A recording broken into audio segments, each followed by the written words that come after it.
Sabe quando o ambiente Azure começa a parecer uma cidade crescendo sem nenhum tipo de planejamento? Custos que disparam, recursos criados em qualquer lugar e a segurança? Bom, a segurança vira um verdadeiro pesadelo. Se essa descrição soa familiar, então essa análise é exatamente o que faltava. Hoje, a gente vai mergulhar nas ferramentas certas para trazer ordem a esse caos. A cada nova máquina virtual, a cada banco de dados ou conta de armazenamento que sobe, a complexidade ela se multiplica. Daqui a pouco, o que era um ambiente fácil de gerenciar vira um emaranhado de recursos. A pergunta que tira o sono de muito profissional de TI é justamente essa: como é que a gente consegue, de verdade, controlar esse caos de um jeito inteligente e que consiga escalar? Felizmente, o Azure não nos deixa na mão. Ele nos dá o mapa e a bússola para navegar nessa complexidade toda. E a gente vai focar em duas ferramentas superpoderosas que automatizam a governança e transformam a desordem em organização: o Azure Policy e o RBAC. Ok, vamos começar com a primeira ferramenta. Pensa no Azure Policy como as regras do jogo. É como se fosse o código de trânsito do seu ambiente Azure, sabe? Ele garante que todo mundo siga os mesmos padrões. Tá, mas o que é exatamente o Azure Policy? Imagina ele como um guardião automatizado do seu ambiente. É um serviço que permite criar regras, por exemplo, todas as máquinas virtuais precisam ter uma tag de centro de custo, ou nenhum armazenamento pode ficar aberto para a internet. E o serviço fica lá de olho, garantindo que essas regras sejam seguidas. É o que mantém tudo em conformidade e com consistência. E a beleza da coisa toda está na estrutura dele, que é dividida em três etapas bem simples. Primeiro, a definição. Qual é a regra? Segundo, o escopo. Onde essa regra vai ser aplicada? Ela pode valer para a organização inteira, lá no nível mais alto, com um grupo de gerenciamento, ou para uma conta específica, com uma assinatura, ou de forma bem granular num único projeto através de um grupo de recursos. E terceiro, a revisão de conformidade. O serviço fica checando o tempo todo se tudo está de acordo com as regras, funcionando como um auditor incansável. Para deixar isso mais concreto, vamos pegar um exemplo clássico e super útil. Imagina que uma empresa, por questões de custo ou conformidade, só pode criar recursos em uma região específica. A gente pode usar a política que já vem pronta a localizações permitidas para forçar essa regra de forma automática. Vamos ver como configurar isso na prática. São 4 passinhos. Primeiro, a gente escolhe a definição da política. E a boa notícia é que o Azure já tem essa de localizações permitidas pronta para usar.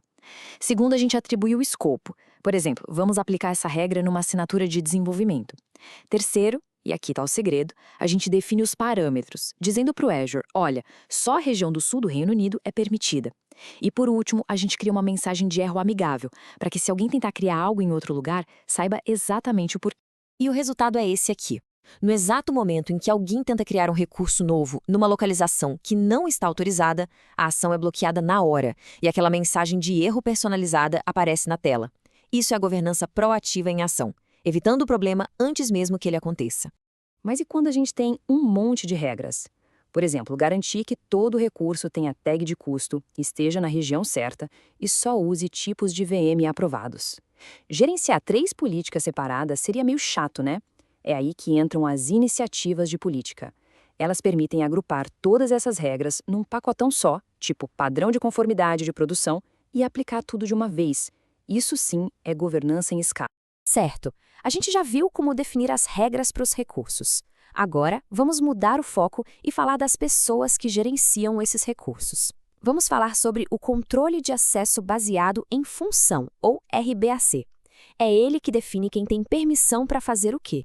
Olha, um ponto aqui que é fundamental é não confundir as coisas.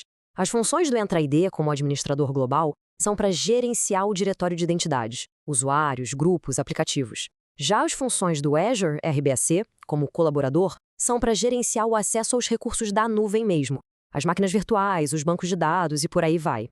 São 2 mundos diferentes, com propósitos bem distintos.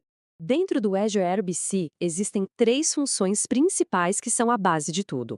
O proprietário tem acesso total, inclusive o poder de dar permissão para outras pessoas.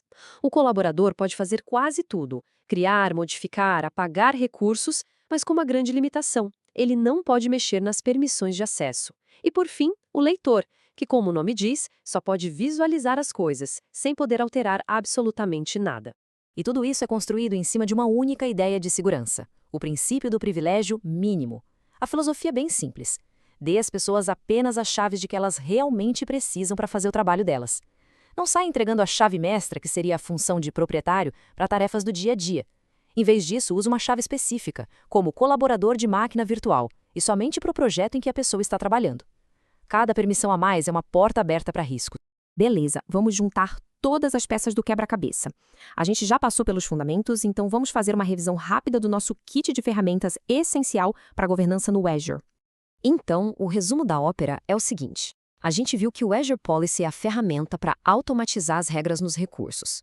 Entendemos seus 3 pilares: definição, escopo e conformidade. Depois, a gente explorou o RBAC, que gerencia as permissões das pessoas, destacando as funções de proprietário, colaborador e leitor. E amarrando tudo isso, temos o princípio do privilégio mínimo como a nossa grande regra de ouro de segurança. Para fechar, fica uma reflexão estratégica. Governança não é só sobre colocar restrições, é sobre criar um ambiente seguro para a inovação florescer. A grande questão é como a gente encontra o equilíbrio perfeito entre ter um controle rigoroso e, ao mesmo tempo, dar a agilidade que as equipes de desenvolvimento precisam para inovar. Esse é o desafio central na hora de aplicar essas ferramentas tão poderosas.